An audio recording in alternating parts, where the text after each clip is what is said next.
श्री स्वामी समर्थ. पुन्हा एकदा तुम्हा सर्वांचे माझ्या चॅनलमध्ये खूप खूप स्वागत आहे. तर अधिक मास चालू आहे आणि आज आहे 31 मे वार रविवार, म्हणजेच अधिक मास पौर्णिमा, जी की दर 3 वर्षांनी येते. त्यामुळे तिला अनन्यसाधारण असं महत्त्व आहे. ह्या अधिक मास पौर्णिमेला सर्व पौर्णिमामध्ये अतिशय पुण्यदायी आणि फलदायी मानलं गेलेलं आहे. तसं तर अधिक मासातील प्रत्येक दिवस हा खासच असतो आणि फलदायीच असतो. कारण अधिकाधिक ज्या महिन्याचे स्वामी भगवान विष्णू आहेत, ह्या महिन्यात आपण जी कोणती सेवा करतो त्याचे आपल्याला अनंतपटीने फळ हे मिळतच असतं.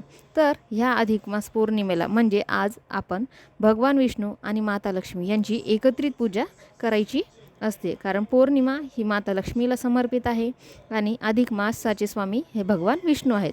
म्हणून अधिक मास पौर्णिमेला माता लक्ष्मी आणि भगवान विष्णू यांची एकत्रित सेवा पूजा आपल्याला करायची आहे. तसं तर आता आज दिवसभरात तुमच्याच्याने ज्या ज्या सेवा करणं शक्य होईल त्या तुम्ही करा.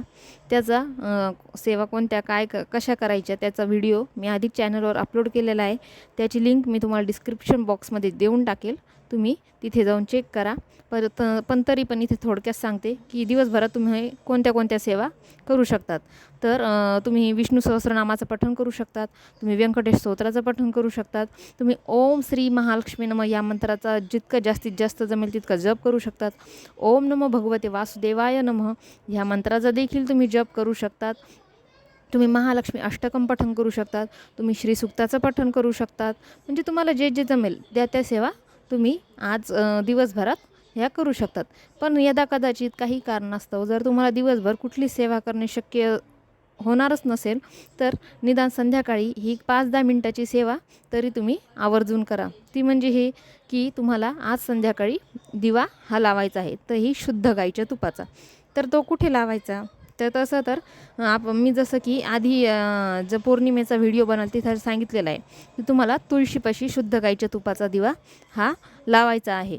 तसं तर पूर्ण अधिक मासात आपण रोज तुळशीपाशी शुद्ध गाईच्या शुद्ध तुपाचा म्हणजे शुद्ध गाईच्या तुपाचा दिवा हा लावलाच पाहिजे आणि घरातही अखंड दीप प्रज्वलित केलाच पाहिजे. पण बऱ्याच जणांना हे रोज करणं शक्य होत नाही. तर नाही रोज शक्य तर निदान आज पौर्णिमेचं औचित्य साधून तरी तुम्ही आज ही सेवा करण्याची संधी चुकवू नका. आज तुम्ही कसंही करून कोणत्याही परिस्थितीत तुळशीपाशी शुद्ध गाईच्या तुपाचा दिवा प्रज्वलित करा. त्यानंतर देवघरापाशी एक शुद्ध गाईच्या तुपाचा दिवा प्रज्वलित करा. जर तुमच्याकडे शुद्ध गाईचं तूप नसेल तर तुम्ही तुमचं जे काही घरी बनवलेलं तूप असेल तुम्ही त्याचाही दिवा प्रज्वलित करू शकता. जर तुमच्या घरी बनवलेलं तूपही नसेल तर तुम्ही विकतचं वनस्पती घी वगैरे आणून त्याचाही दिवा प्रज्वलित करू शकता. असं काही बंधन नाही की शुद्ध गाईचे. पण जर कसं आहे, माता लक्ष्मीला शुद्ध गाईचं तूप जास्त प्रिय आहे, म्हणून शुद्ध गाईच्या तुपाचा दिवा लावणं अतिउत्तम. तसंही आपण भाव श्रद्धा खरी असेल तर माता लक्ष्मी काय असं आपल्यावर बंधन टाकत नाही की मला हेच पाहिजे म्हणून. तर तुम्ही तुमच्या सोयीनुसार तुम्हाला ज्या कोणत्या तुपाचा दिवा लावता येईल त्याचा दिवा तुम्ही आज सायंकाळी दिवे लावणीच्या वेळेस आवर्जून लावा. एक तुळशीपाशी, दुसरा देवघरापाशी आणि त्याच्यानंतर जो तिसरा दिवा आज लावायचा आहे तो म्हणजे हा की परत शुद्ध गाईच्या तुपाचा किंवा कोणत्याही तुपाचा दिवा एका निरांजनीमध्ये फुलवात घ्या. ते पूर्ण निरांजन भरून तूप टाका. तुम्ही शुद्ध गाईचं तूप म्हणा किंवा कोणतंही तूप म्हणा, जे कोणतं तुम्ही वापरणार आहे ते त्याच्यात एक फुलवात ठेवा आणि त्याच्यात 2 लवंगा, 1 विलायची आणि असेल तुमच्याकडे तर थोडे चिमूटभर काळे तीळ टाका आणि ही निरांजन जे आहे फुलवात ती तुम्ही प्रज्वलित करा आणि तुमचं जे मुख्य प्रवेशद्वार आहे त्याच्या उंबरठ्यापाशी लावा. म्हणजे मुख्य प्रवेशद्वार जिथं आहे तर मुख्य प्रवेशद्वाराचा जो उंबरठा आहे, समजा हॉल वगैरे, म्हणजे जिथून तुम्ही बाहेर गेल्यावर तुम्ही जिथं घरात प्रवेश करता त्या दरवाजाच्या उंबरठ्यावर तुम्ही हा दिवा प्रज्वलित करायचा आहे. आणि तो कसा करणार, तर जे उंबरठा आहे त्याच्या एकदम सेंटरला मध्यभागी हा दिवा तुम्हाला प्रज्वलित करायचा आहे. पण कसं आहे, काही कारणास्तव शक्य होत नाही. कारण आता घरात येणं जाणं चालूच असतं आणि मुख्य प्रवेशद्वाराचा उंबरठा म्हणल्यावर तर साहजिकच आहे, बाहेर जाणार घरात येणार, तर मग कसं आहे सेफ्टी पण गरजेची आहे ना. तर जर तुम्हाला मध्यभागी लावणं शक्य नसेल तर तुम्ही आपल्या उंबरठ्याच्या उजव्या बाजूला, म्हणजे कसं की समजा जेव्हा तुम्ही बाहेरून घरात येता तेव्हा तुमची उजव्या हाताची बाजू आणि घरातून जेव्हा बाहेर पडता तेव्हा डाव्या हाताची बाजू, अशा म्हणजे घरात बाहेरून घरात जाताना जो उजवी बाजू येते तुमची, ते उंबरठ्यावर उजव्या बाजूला तुम्हाला हे निरंजन प्रज्वलित म्हणजे हा दिवा प्रज्वलित करायचा आहे. आणि दिवा तुम्हाला डायरेक्ट खाली उंबरठ्यावर ठेवायचं नाही आहे, तर त्याच्या आधी खाली तुम्हाला एक छोटी डिश ठेवा किंवा छोटी वाटी ठेवा. त्याच्यामध्ये हळद, कुंकू, अक्षता टाका. असेल तुमच्याकडे एखादं फूल तर ते ठेवा आणि मग त्याच्यावर हे निरंजन ठेवून मग प्रज्वलित करा. आणि तेवढं दिवा लावताना काळजी घ्या, कारण आपण प्रवेशद्वारावर उंबरठ्यावर दिवा लावतोय, तर तुमच्या जर समजा मुख्य प्रवेशद्वार म्हणजे जिथं तुम्ही दिवा लावताय तिथं जर काही पडदे, कपडा वगैरे असं काही असेल तर ते थोडंसं एक बाजूला करून ठेवा, कारण सेवेसोबत सेफ्टीसुद्धा तेवढीच गरजेची आहे. कारण दिव्यामुळं कुठलीही गोष्ट पेट घेता कामा नये. म्हणून जर पडदे वगैरे असतील तर ते थोडे वरती करून ठेवा, की आजच्या दिवसासाठी संध्याकाळच्या टायमाला ते पडदे म्हणजे काढून ठेवा तुम्ही बाजूला. आणि जोपर्यंत ते दिवा प्रज्वलित आहे तोपर्यंत तुम्ही दरवाजा बंद नका करू. आणि तुम्हाला जर शक्य असेल तर तुम्ही तिथेच दरवाज्यात बसून ही सेवा तुम्हाला करायची आहे. ती सेवा कोणती, की तुम्ही तिथेच दरवाज्यात बसून ओम श्री महालक्ष्मी नमः ह्या मंत्राचं नामस्मरण करा. किंवा तुम्ही तुमच्या कुलदेवीचा जो मंत्र आहे आणि जर तुम्हाला येत असेल तुमच्या कुलदेवीचं मंत्र तर त्याचे नामस्मरण करा. आणि जर तुम्हाला कुलदेवीचं मंत्र येत नसेल तर सरळ सोपा आपला 99 मंत्र जो आहे ओम एम ह्रीम क्लीम चामुंडाई विच्चे, ह्या मंत्राचं अधिकाधिक नामस्मरण करा.